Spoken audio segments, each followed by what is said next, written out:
Hey guys, so I've mentioned since the beginning of the channel really about Disney being sort of one of my higher conviction companies, and you may sort of be wondering why I still haven't bought a share. So I thought I'd go into a little bit more detail on why. So if you've sort of kept an eye on Disney, you may have noticed that they've dropped quite considerably since sort of the middle to tail end of last year. Obviously, in the sort of 170s, 180s, I was never really even considering it. I think people were sort of a little bit too bullish on Disney Plus, not sort of realizing how much of the other side of the business makes up. And now sort of down to the 111 range. So, yeah, considering it potentially, but still sort of unable to pull the trigger.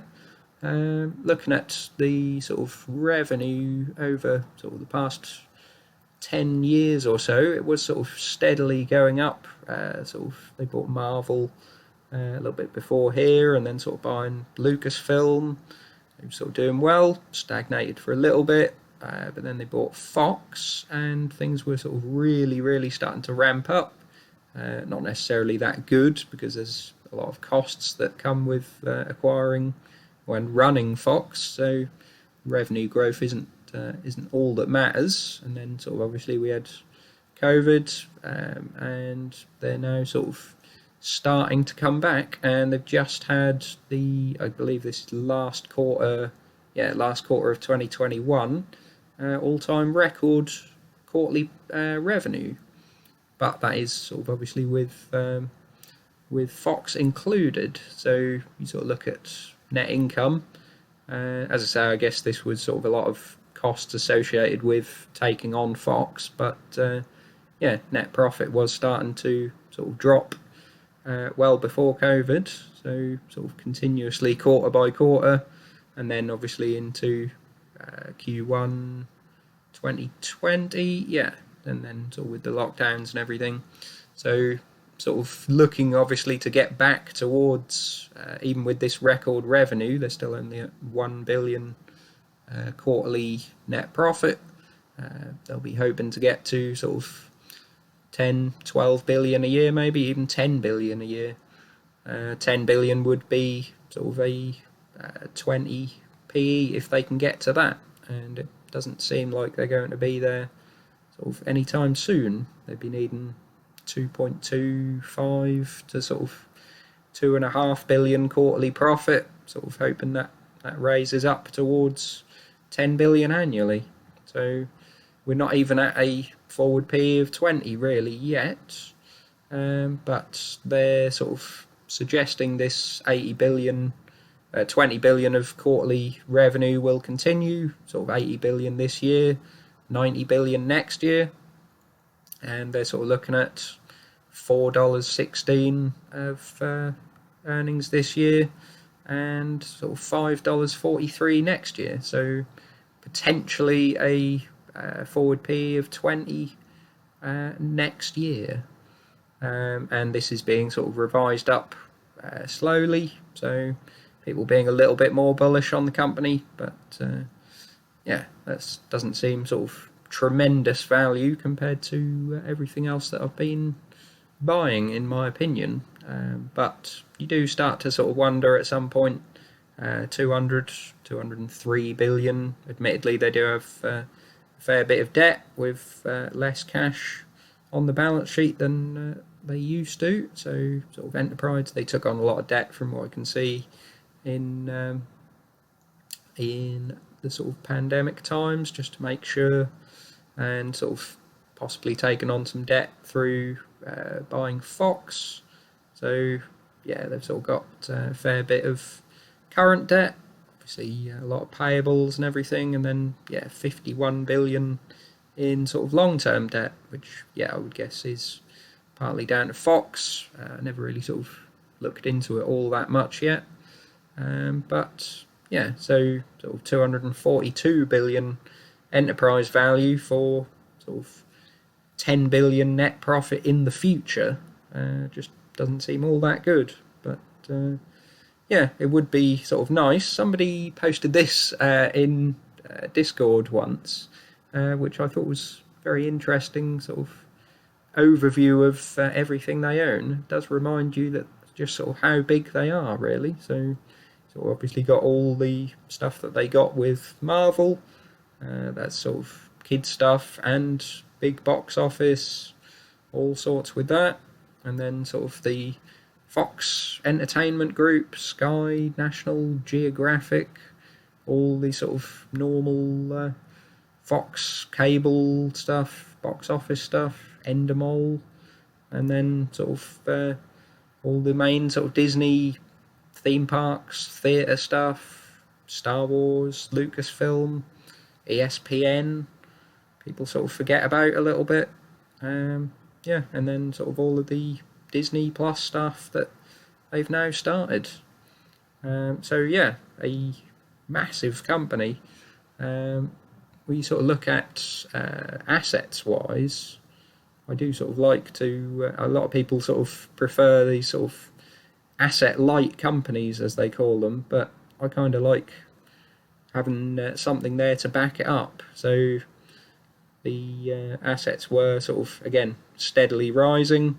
They've taken on a huge amount with the Fox acquisition. So, looking at 200, well, basically the whole market cap in assets, with obviously an awful lot of liabilities to come with that. But you look at someone like Apple, assets wise, they are 380 billion in assets. So less than double the assets of Disney at sort of 12.5 times the market cap. So yeah, Disney own an awful lot of stuff. But looking into the sort of breakdown of revenue, I personally think people are still pinning a little bit too much of their sort of bullishness on Disney Plus, to be honest, and not sort of recognizing how much is the sort of traditional sides of the business. So you look at their sort of breakdown, you've got 4.7 billion, say, out of 20. 21.8. So 4.7 billion is the sort of Disney Plus, ESPN Plus streaming side of things. But 7.7 billion is still cable TV and sort of all the old world stuff, including all the new Fox stuff. So not sure he would be wanting to pay 25 times earnings for that, or even 20. And then you've got still a third of the business in sort of theme parks, hotels, cruises, and to the sort of toys and merchandise side. So 25 times earnings for cruises, hotels, I don't think so. So yeah, then content, sort of licensing, box office and all that sort of thing, I'd be still fairly bullish on that. Not really sure how they're sort of going to work going forward. I've seen a lot of talk of potentially Disney opening their own cinemas in the future, with sort of lagging cinema attendance and sort of more people taking on Disney Plus. So yeah, not sure sort of whether they are just cannibalising their own revenue, really.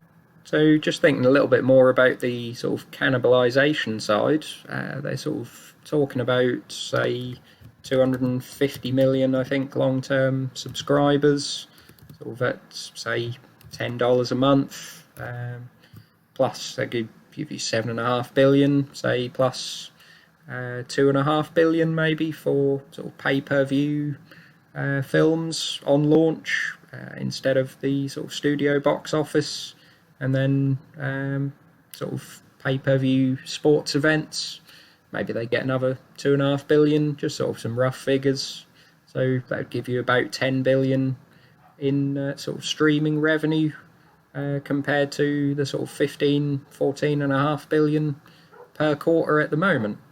Obviously they're not going to cannibalise all of the linear TV networks, but presumably it's not an area that they want to be in sort of 10 years, 15 years. They want to be presumably almost entirely streaming. And sort of, depending on what they do with the film side, sort of a lot of people talk about them potentially opening their own cinemas rather than sort of having to give 40% of the box office to the theatre chains, but then you've got all the costs associated with having your own theatre. But yeah, it's interesting. From what I gather, they sort of take about 60% of the box office at the moment, and sort of obviously they've just got to make the film, and everyone else deals with production of actually watching it. So yeah, interesting. I sort of just see that as potentially cannibalising a lot of this to sort of what at the moment is a loss-making platform.